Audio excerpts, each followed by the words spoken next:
Send these, the homeless tempest tossed to me. I lift my lamp beside the golden door. Remember those words, and we should hold up to that mantle that we claim to be.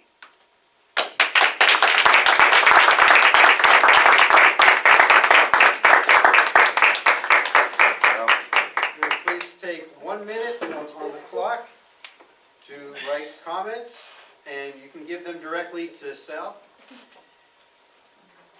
So, Madam Timer, can you please give us the timing report, please? Yes, Mr. Toastmaster. Lavania's speech was 8 minutes and 4 seconds. She did not qualify. Sal Vega's speech was 5 minutes and 30 seconds. He did indeed qualify. Mr. Toastmaster. Thank you. Can you check if they heard that? Because I'm not sure if they did. Okay, did you all hear that? The timing for Lavania's speech was 8 minutes? Yes, Ron. Oh, you have your own timer, so. Okay. All right, so now we move on to our table topics session. Table topics has a salutary effect on our ability to speak off the cuff, our ability to speak extemporaneously. Our table topics master today is long-standing Toastmaster, over 10 years of experience, a former club president. Please help me welcome our table topics master for today, Mr. Kermit Hairston.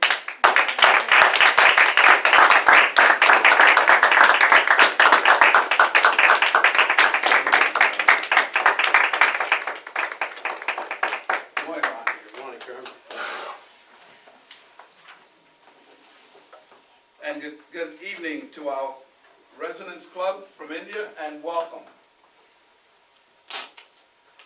Our table topics for today.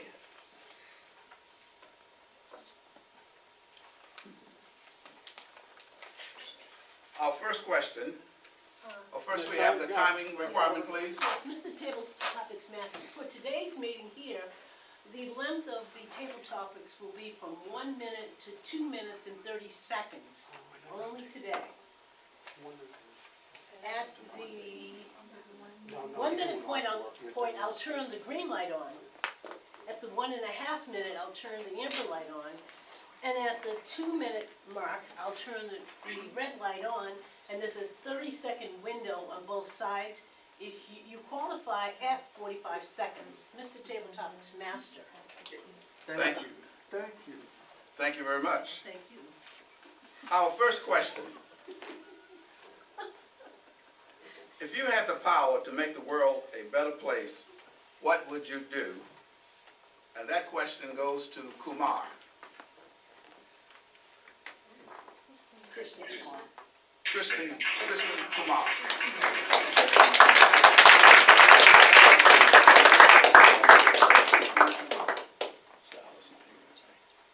Fellow Toastmasters,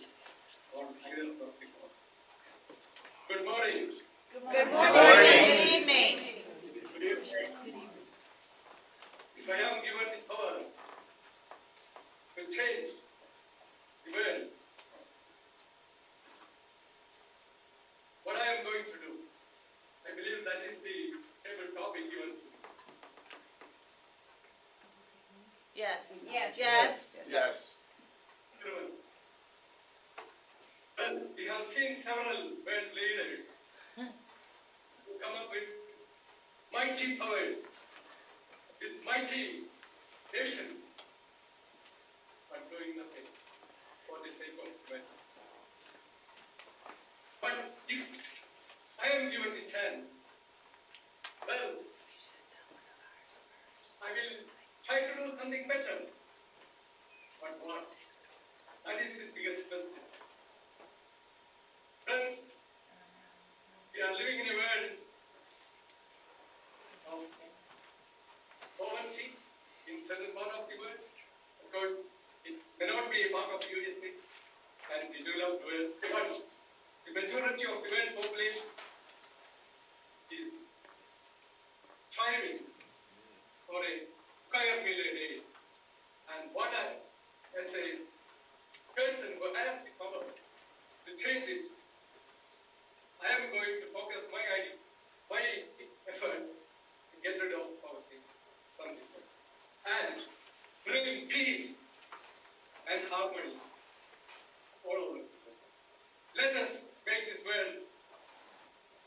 place to live. Over to you.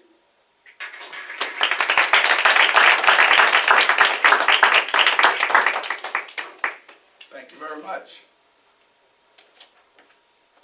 The next question is on global warming. Is it due to man-made causes or to natural causes beyond our control? Support your answer. And this question goes to Venkat.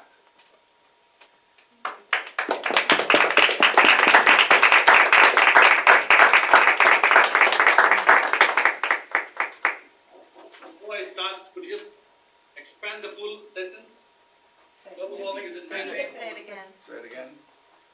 On global warming, is it due to man-made causes We can't hear you. Speak up. Yeah, what? on global warming, is it due to man-made causes or to causes, natural causes beyond our control?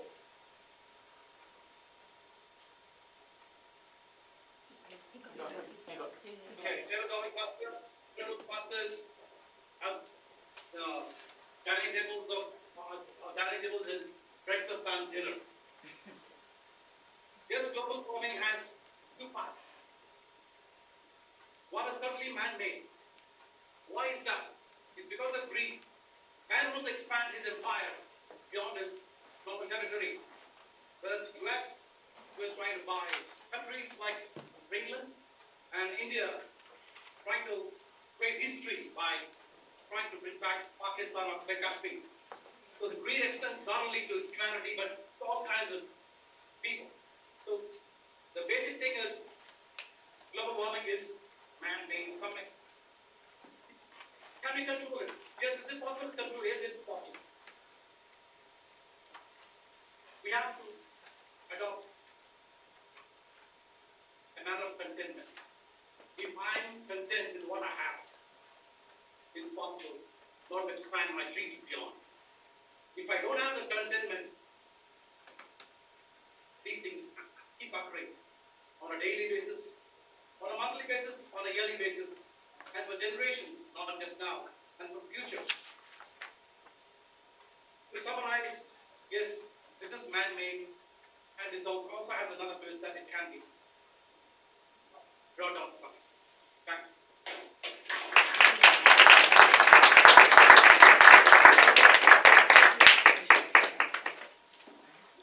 Our next question, what two attractions are a must to see or visit for an American traveling to India for the first time?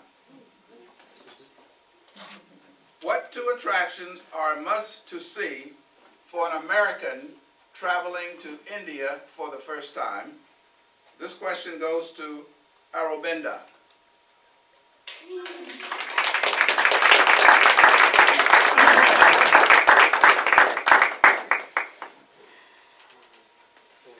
Good morning to Dogwood Toastmasters and good evening to resident Toastmasters here in India. What I suggest as two of major travel attractions for an American coming and visiting India. Well, India, as they say, is a land that transforms you. No matter how much time you spend here, you always go back a transformed person.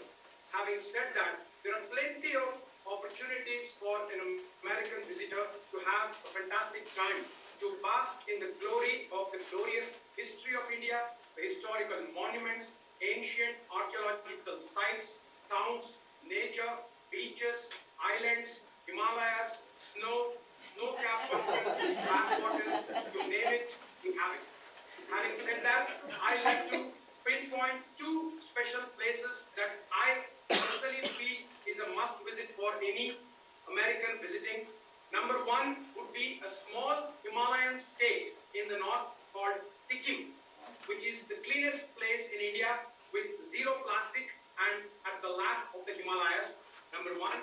And number two, as one of the most global, iconic attractions attractions. And this image will pop up whenever you think of India, which is called the Taj Mahal, which is a symbol of love built by the Emperor Shah Jahan, a Mughal emperor who ruled India 500 years ago.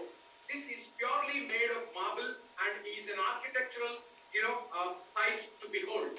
These two, Sikkim and Taj Mahal near Delhi, are the ones that I would suggest for an American visiting for the first time. Back to you.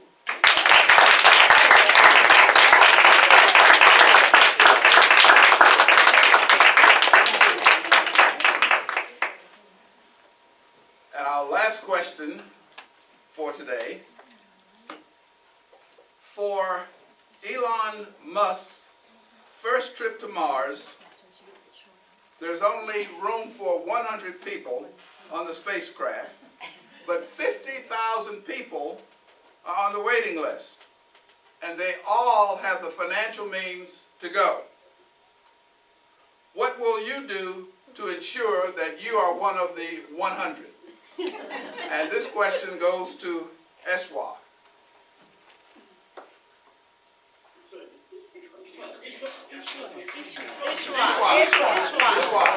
Excuse me.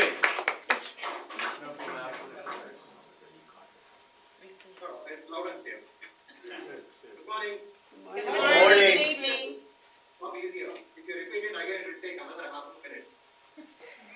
So definitely, just jumping it up, there are two reasons. If when the previous question you asked why they need to be visiting India, same way we'll ask all of them, what are the two reasons for which they want to visit Mars?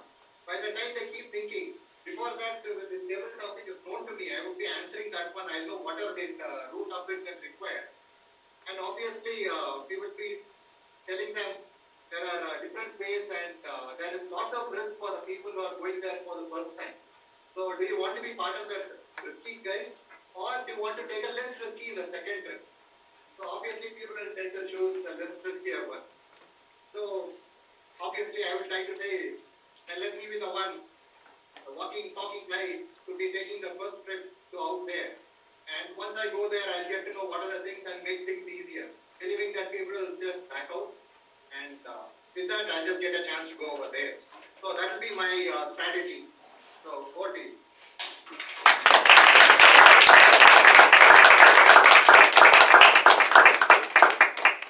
And thank you all very, very much. It was very entertaining and insightful, the answers that you gave. And at this point, I'll turn the meeting back over to our Toastmaster, Ron Cravat. All right, thank you, Kermit. Wonderful questions, thought-provoking questions from Kermit. And now, I would like to hand over control to the Table Topics Master of the Residents Club, who is going to be asking us questions.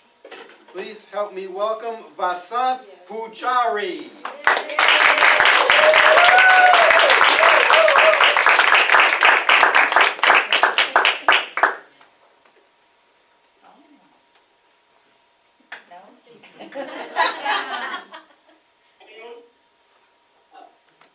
Are you able to see me? Yes, we see you. We see you. Good evening, Toastmasters in Resonance, and good morning to Toastmasters in Dogwood. Good morning. Yeah, that's great. Here people call me humorous, but today I have come up with some serious topics. So the honest is on Toastmasters in Dogwood to make them humorous. That's how it will go. The first topic is the one quality that Americans admire about Indians, or who are working in Indians, or who are working in USA, or who are living in USA. Can I call Toastmaster Tom Dalton to speak on this topic?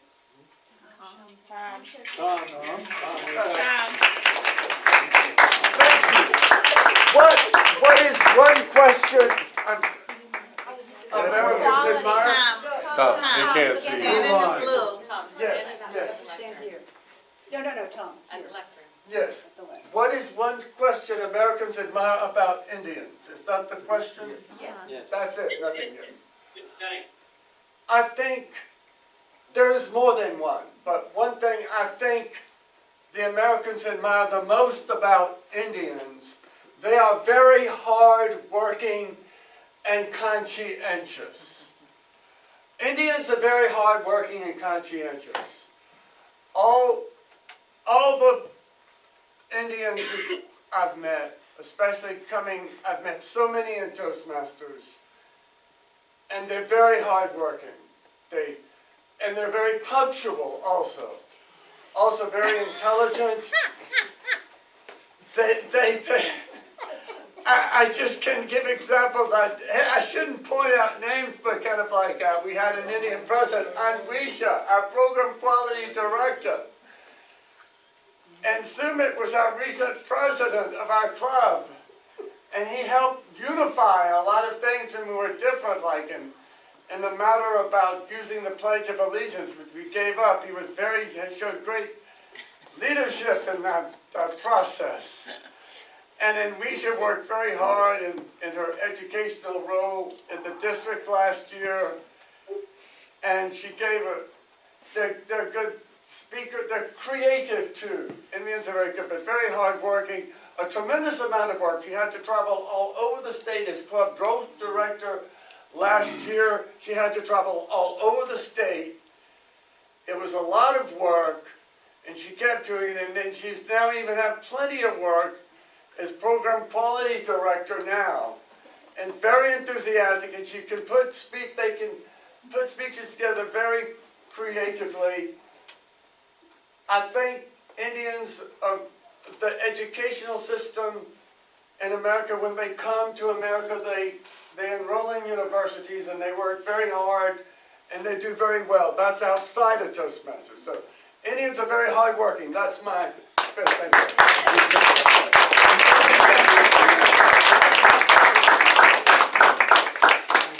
Okay, oh my God. We are very good.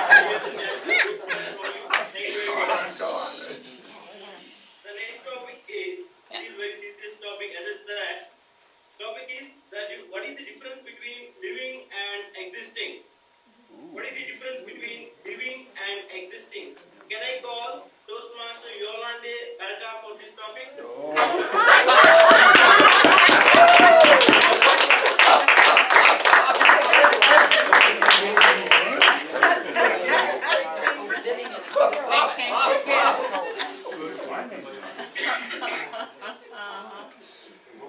Morning. Good evening, residents Toastmasters. Good morning to Dogwood Toastmasters. Good morning. The difference between living and existing. I'm not sure I'm the right person to answer this question. Because to me, living is reading a book. Probably most people would say that was on the level of just existing. I do know of some people who are even in this room who think that living is jumping out of an airplane or going to the moon. I did meet one of the students that was just studying before she was chosen to be in the astronaut program, and that was what the answer that she gave me. That she said that going to the moon would be the ultimate experience for her as living. So take your pick. For me, living is reading an excellent book, but to others it might be going to the moon, perhaps in Elon Musk's spacecraft. Okay. Mr. Toastmaster.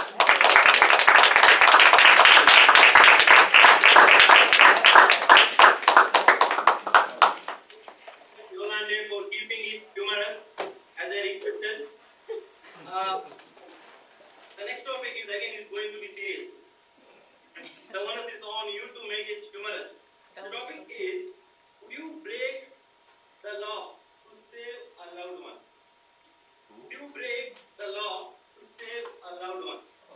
Can I call Toastmaster Larry McLaren?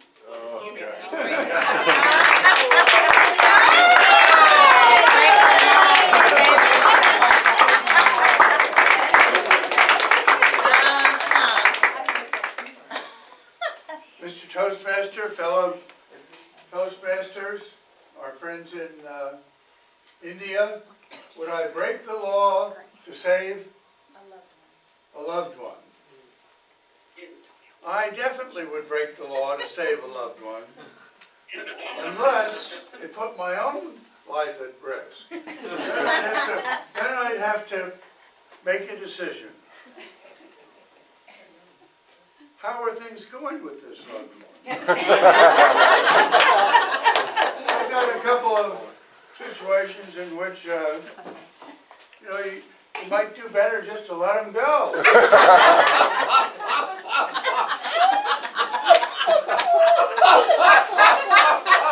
All these things are relative. They are not black and white. And my present situation, yes, I would save my loved one. I would give my life for her. I'm ready to go. So thank you very much, Mr.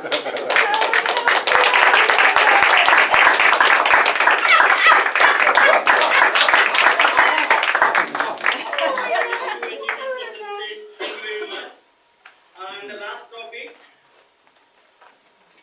if you had to teach something, what would you teach? If you had to teach something, what would you teach? Can I call Toastmaster Welles Miles for this topic?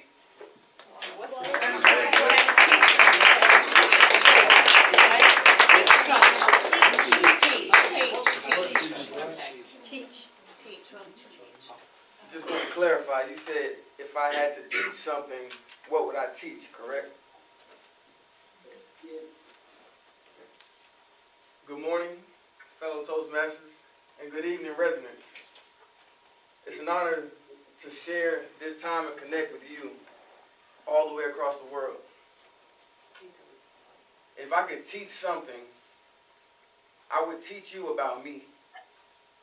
Because I've lived an entire life with a completely different experience than you have. But at the same time, I would ask you to prepare to teach me. See, I've come from Southwest Atlanta, Georgia. Maybe you haven't been there. And for me to grow in an environment where I had to fight for everything that I ever learned and ever got, maybe you haven't heard it, been experienced to that, or maybe you did. Maybe we can relate on that. See, me going to college in North Carolina, I can teach you what that's like at an HBCU where people that look like me were all around. But then I stepped into a world where it wasn't like that. I could teach you what that felt like, that experience. I could teach you what it was like to go off and chase a dream and that dream was snatched away from you. But then you had to pick up your bootstraps and go off into the world and find something new. I could teach you about me. But I promise you, after I finish talking about me, I want to learn about you. Thank you.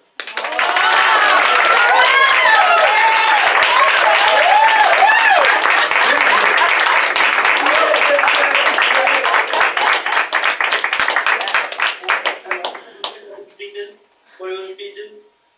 With this, I am going to end my table topic session. Thank you very much. Thank you.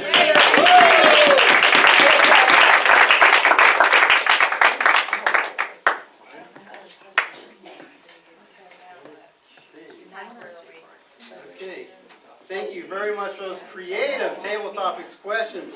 And we now have a timer's report, please. Yes, Mr. Toastmaster, the first speaker whose name I didn't get, all the speakers qualified. The first speaker, Vin Arubinda. No, that's not the first. Krishna Arubinda, and Ishwa. They all qualified. And for the Dogwood Toastmasters, all of our speakers qualified. They would be Tom, Yolande, Ellery, and Wallace. Mr. Toastmaster. Okay, so, all right, so please, for Dogwood members, please hand your votes over to our tally counter, Kathy Fike. And then are we combining? And Yes, you can That's vote, in either group. you can vote for any one of the 8. Okay, okay. I wonder how you combine the vote. We got it handled. We've got it We in. got I it. just saw it.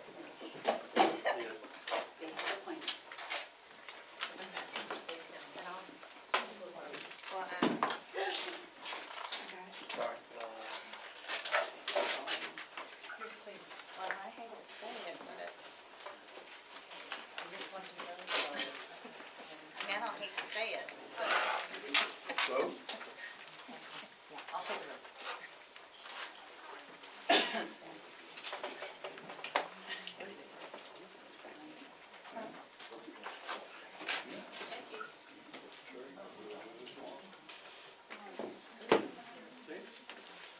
Leo?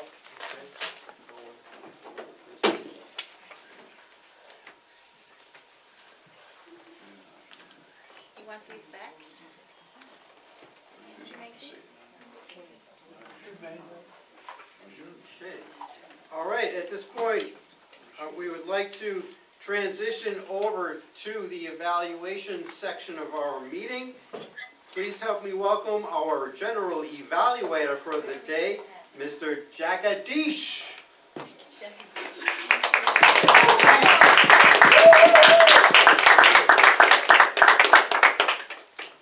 And good evening, India. It's a privilege to be part of General Evaluator for this meeting. I would say the number is not 3157 and 238. If you add it together, 3395. Now, you have a different way of evaluating in India. Even though I see that the pattern is different, let's have something. We always want to thank the people who have done a good job. So let's thank Dilip and Treasury for introductory statement.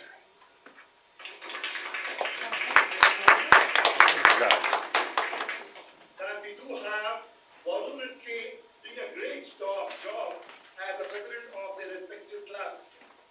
Can we hear for them?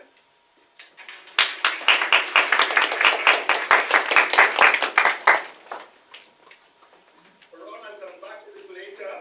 Let's go back for the evaluation. First speaker, Lavanya Mandana, evaluated by Alina. Is this correct pronunciation? I don't know. Is it Helena? This is correct. Perfect. You're welcome, Helena. Thank you so much. Good morning, Dogwood Toastmasters. Good evening, Resonance Toastmasters. We're here to evaluate a manual from the manual communicator, number 9, Persuade with Power. Help us. Especially we want to welcome Toastmaster Lavanya. Where is she? I don't know where she is. Is Lavanya there? Yeah, Yep, we're good? Yep, we got it, okay. Lavanya, we so appreciated your speech. It was, you had an extremely effective introduction to the speech, even before you gave us the traditional Toastmaster greeting. Very effective. And you used the stage exemplary. A little bit different setup in India this evening, and we thought that you did a tremendous job connecting with the audience member, and it was evident even from across the internet that you had a great connection with the audience there.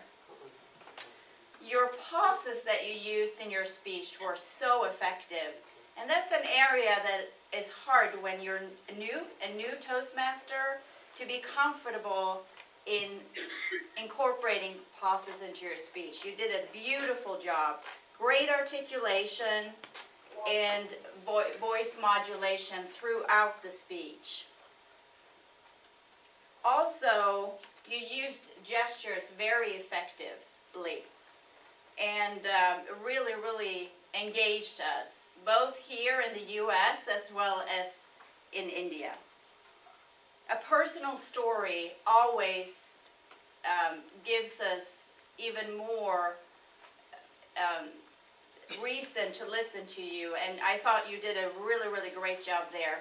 Sometimes it's great to introduce it sooner in the speech, just so that people know that it is about you. But the way you did it, keeping it towards the later part of the speech, was really, really effective for this story. And in a traditional Toastmaster, Dogwood Toastmaster style, we always try, no matter where you are in your in your Toastmaster journey, we always try to give a few pointers of how can we do better for the next speech, because we all believe that's how we all grow. So I'm going to give you just two ways that you may think about in future speeches. One, perhaps when you have a microphone, and again, your setting is a little bit different, it's hard to work that, but think about trying not to turn your back to the audience at any point, so you break that connection that you have. And also, in this situation where we have a microphone, sometimes your voice kind of went away when you walked back towards the other part of the stage. And also, when you work with gestures, try to use them always purposefully. So when you don't use it to emphasize points in your speech, try to just keep them relaxed at the sides of your body.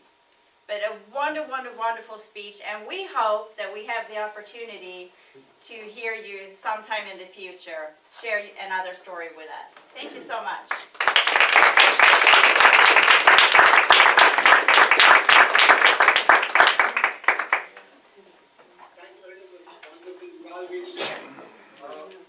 Selena, for me, the great evaluation from your side. I'd recommend the 2 points of improvement. I'd have been more happier to also spread 3 points what we like in the speech, so that it builds nice structure. Otherwise, a great evaluation. Now let me welcome the next evaluation by next speaker, Paul Vega, evaluated by Resident Toastmaster Zulfikar.